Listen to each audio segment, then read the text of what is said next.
Hi beautiful souls, it's Tan back here again today on this Astrology, Human Design and Gene Keys channel. And today it is a pretty dark and gloomy day.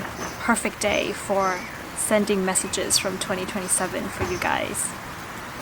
So of course these are the times of the great changes, as we say, and we can feel this within our bodies through the collective consciousness. And this video I want to look at what might these changes be specifically for the year 2027. That's kind of the year that these changes are going to excel, and especially looking at it from the human design perspective, because I feel like human design gives a really easy terminology, an easy way of understanding these changes that are coming. And I may also look at the astrological version of this. After this videos, I may post the transits for 2027 and talk about that with you guys, but in this video we're going to dig into the human design of 2027. And so this video is going to contain some information about human design incarnation crosses. So if you're not familiar with what a human design incarnation cross is, I will explain that to you guys a little bit first, and giving you my own personal experience of how my chart shows my cross. And the way that I look at the human design incarnation cross is that there's not just one cross for you. Even in one system of human design, I feel like there are 3 crosses that you can look at, or maybe even 4. And that would make sense, having it be a cross, having 4 crosses in one system. So if you have your human design body graph in front of you, we can do this together. I will guide you step by step. So the first thing that you want to look at is that you want to see, when you get a body graph, it will say incarnation cross. And in my body graph, you can see it says that in the tropical human design, my cross is the cross of explanation 2, right angle cross of explanation 2. And the incarnation cross that we see here is made up of your conscious sun, conscious earth, unconscious sun, unconscious earth, and they make up the squares in astrology. So because I'm a Taurus sun, this cross is going to be a fixed square for me. So my sun is in Taurus, my earth, conscious earth, is in Scorpio, my unconscious sun is in Aquarius, and my unconscious earth is in Leo, 23, 43, 49, 4. That makes the cross of explanation. So if you've managed to follow this first step, you can comment below, what is your human design incarnation cross in the theoretical sense of human design? And yes, we had an amazing barbecue yesterday. You can see that behind me. It was a family barbecue, and it was just a really nice time spent with family here. But yes, the second thing that I would recommend that you guys look at to see what I would term incarnation cross is to look at the axis of your north and south nodes. So in my body graph, you can see that my north node is in gate 55, both conscious and unconscious, and that's Pisces north node. And my south node is in gate 59, both conscious and unconscious. So what you can do is that you can go to the human design mandala first, and you want to be able to see what forms a cross from these 2 points. That may be a little mathematical, but I'm sure you guys can figure it out. So when I look at the 55-59, there's various different crosses that shows up, like for example the cross of the sleeping phoenix, 55-59, 20-34, or the cross juxtaposition cross of moods, 55-59, 16 and 9. And I feel that I relate to both crosses because I also have gate 16 in my body graph. So juxtaposition cross of mood is something that I also feel happening in my life, as well as the cross of the sleeping phoenix, because that's the 55-59 right there. So that's a second way of looking at your incarnation cross, and I'll post some links in the description box below where you can kind of search for the various different incarnation crosses that are available. So yeah, you may want to, press Control F to find what you're looking for with regards to the north and south node gates.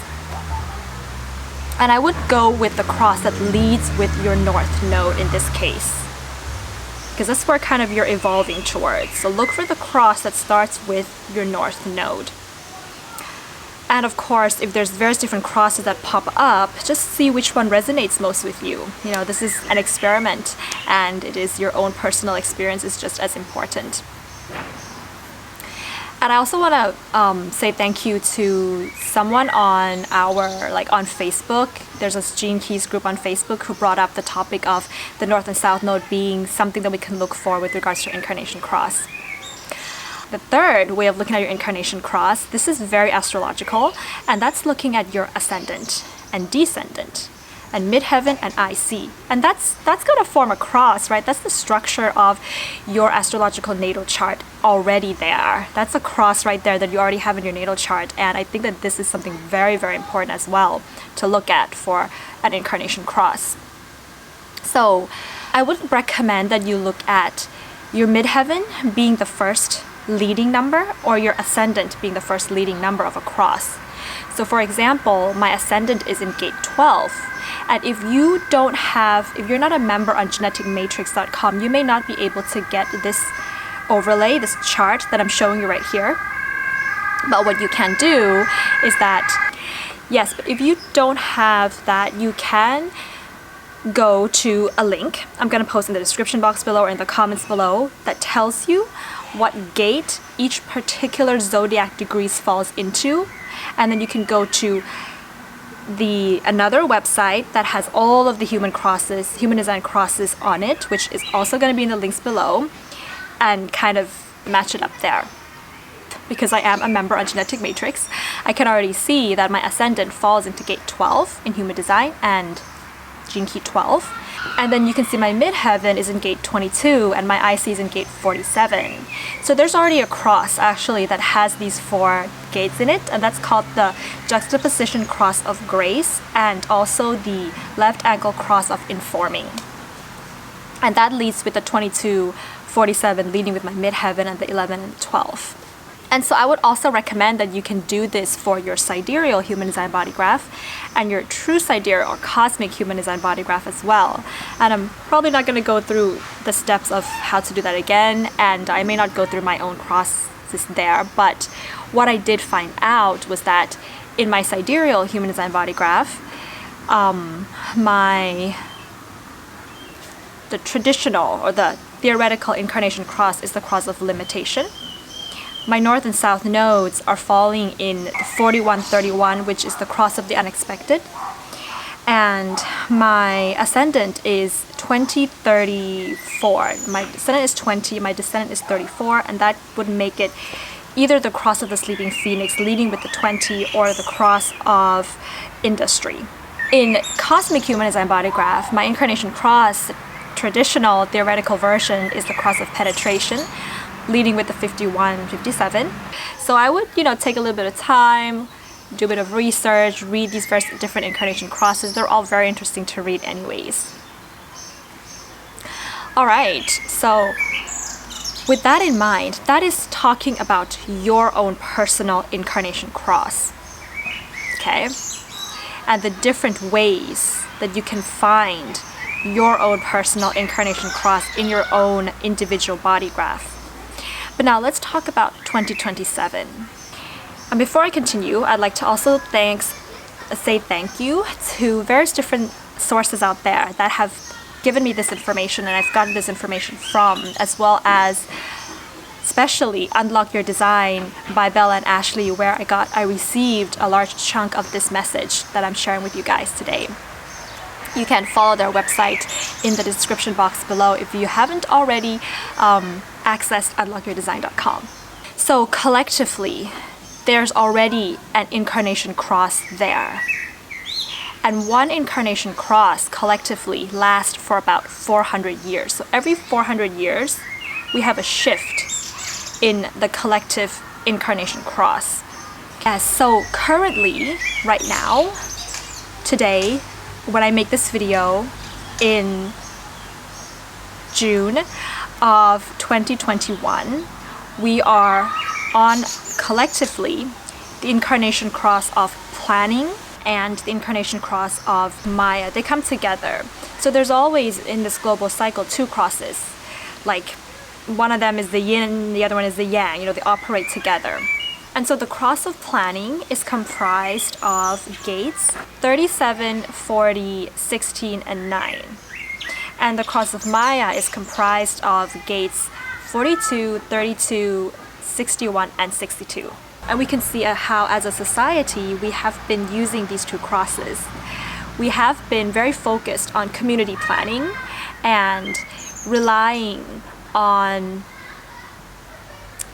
our resources, gathering of our resources that are coming from institutions, relying on health institutions, the government, and authorities in a very communal type of a way, in a very relational, communal type of a way. Not to say that this is good or bad, by the way, this is just where we are right now.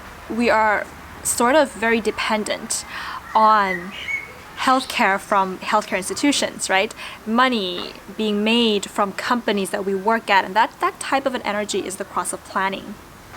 And that's why I also feel that with the coronavirus happening since 2019 up to this current day, that we are reevaluating how reliable these sort of external institutions are for our health and benefit and survival, and how much as individuals are we able to rely on ourselves. And that's when 2027 comes in. And in the year 2027, it ends the 400-year global cycle and begins the next 400 years of the next global cycle, which now collectively, since from 2027 onwards, will be stepping into the cross of the sleeping phoenix and the cross of penetration together, coupled together. So the cross of the sleeping phoenix is the 55, 59, 20, 34. The cross of penetration is the 51, 57, 54, 53. Oh, yes. I'm super excited about these changes that are coming for us. And there's two other crosses that are considered to be a guide, we can say, a guide or a helping hand to the cross of the sleeping phoenix and the cross of penetration when we have a shift in these global cycles. And that's the cross of the Sphinx. That's the 1, 2, 7, 13, and the cross of the vessel of love. That's the 15, 10, 25, 46. That's a guiding cross to unlocking these changing times in all of us. So when we look at the cross of the sleeping phoenix and the cross of penetration, look at what the cross is leading with.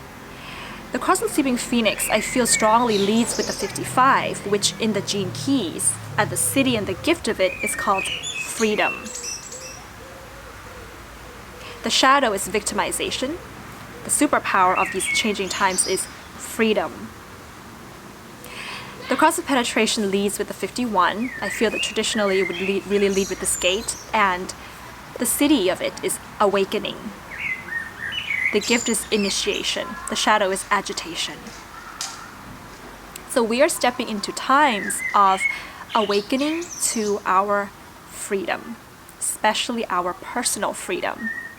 Because the cross of the sleeping phoenix has opposing the 55, gate 59. That's the gate of intimacy, sexuality. So our ability to intimately relate to the other and intimately be with ourselves, relate to ourselves, unlocks the awakening of our personal freedom. And that, look at the opposite gate of gate 51, that's gate 57. Intuition and clarity, intuitively awakening to our personal freedom from a place of no fear. Gate 57 and gate 51 at its highest frequency has no fear for change, for awakening. And the purpose of the cross of the sleeping phoenix, see how this cross is called the sleeping phoenix, not the cross of the phoenix. So collectively, we are asleep. We are asleep to the real definition of freedom. Until 2027, the phoenix wakes up. And when the phoenix wakes up, the phoenix has to die. And when the phoenix dies, then it is reborn. And that's the journey that's coming up here in 2027. And of course, in this case, the word death doesn't mean a physical death, but I do mean a death of our consciousness and a death of how we held ourselves back from freedom. Because following an awakening, you will die. There will be a death and a rebirth. If you feel like you have awakened and you have gained freedom without having gone through the death after the awakening, you are still asleep.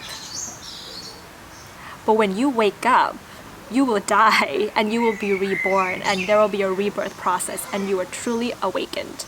And we are going to be truly awakened as a collective. So what does this mean practically? So I feel that 2 areas of our lives in which we will really have a big transformation, a big change in collectively is going to be 1, with regards to our relationships, the idea of marriage partnerships. 2, the idea of work and career, and what would freedom mean in those 2 areas of our lives. And so the death and the rebirth process has a lot to do with feeling again. Only when we feel again, when there is space in our society and in the collective to feel, can we really awaken. Because we are, not to say that this is everybody, but the majority of people in the current day and age are very much asleep in their emotions. We have no space for our emotions. And I've been feeling this very strongly, especially over the last, couple of years, where like Pluto has been opposing my moon for a while, and my emotions since 2018 has been like up here, and it's really hard to know what to do with those emotions, to know where to share, how to express them. And of course, the 55 is my North Node, so I'm learning this. I'm learning what the abundance of my emotions can really do for me in my life. But there really is very little space for that. And if you guys have been following some of my journeys, you'll know that I entered like a Tantra workshop last year, and that really helps me to unlock a lot of things in my solar plexus, in my emotional area, and really freeing that bit by bit. And so when we look at the cross of penetration, and of course the cross of sleeping phoenix, look at the other end of the cross. We have the 55-53, which is all about ambition and aspiring to climb the ladder, in our career. And we look at the 20-34, the other cross of the cross of sleeping phoenix. We see a very individual energy that can follow their passions and has the power and the energy to follow their passions, and is very charismatic in doing so. So the career aspect of these 2027 and these times of awakening is that I feel we are going to be stepping into self-employment, into becoming our own bosses, into becoming entrepreneurs, and being able to, expand on our contributions to the world through our own individual power, energy, initiative, no fear, and having the courage to do something like that. The path to being an entrepreneur is a very spiritual path, because a lot of your fears are going to come up, and the 55-59 asks you to feel those fears, to sit with the emotions of, sometimes it's these feelings of the fear of the unknown, the fear of the future, gate 57, and how can you trust in the abundance of your emotions? That is very, very hard to do, but it's part of the awakening process, a part of the phoenix waking up. I remember I left my job in 2018, and I'll just give you my own personal example here, that I left my full-time job in 2018 to pursue my astrology business And every day feels like an unknown world. Every day I don't know. Every month I don't know how much money I'm gonna make. I don't know how many clients I'm gonna get. I don't know where my business is gonna go. And that really stirs up a lot of emotions, a lot of moods, a lot of fears. Gate 55 is very moody. But I have to trust in the abundance of those emotions. We have to trust in the abundance. We have to continuously turn those moody emotions that we have a lot of into abundance. Because emotions are energy in motion. Whether they are anger or whether they're happiness. And we have an opportunity to turn fears, anxiety into spirit and abundance. And when we can do that, we will draw abundance into our life, no matter what we do. And on unlockyourdesign.com, Belle and Ashley calls this archetype of the 55 the game changer. So these times, 2027 with this global cycle brings in the energy of the game changer. We are going to be stepping into the 3D, stepping out of the 3D matrix that we are living in, challenging the norms, creating a lifestyle and a way of living in which there is no label, in which there is no fear of security and the need to compete and to fight for survival. There is just trust. And there's plenty of abundance and trust that is coming in. And that is changing the game of life, changing the 9 to 5. Changing the 9 to 5, changing this idea of saving for retirement. I watched my dad, saving for retirement all his life, and now he's retired and he's not healthy anymore. And he can't even spend that money or the time after retirement to do what he loves anymore.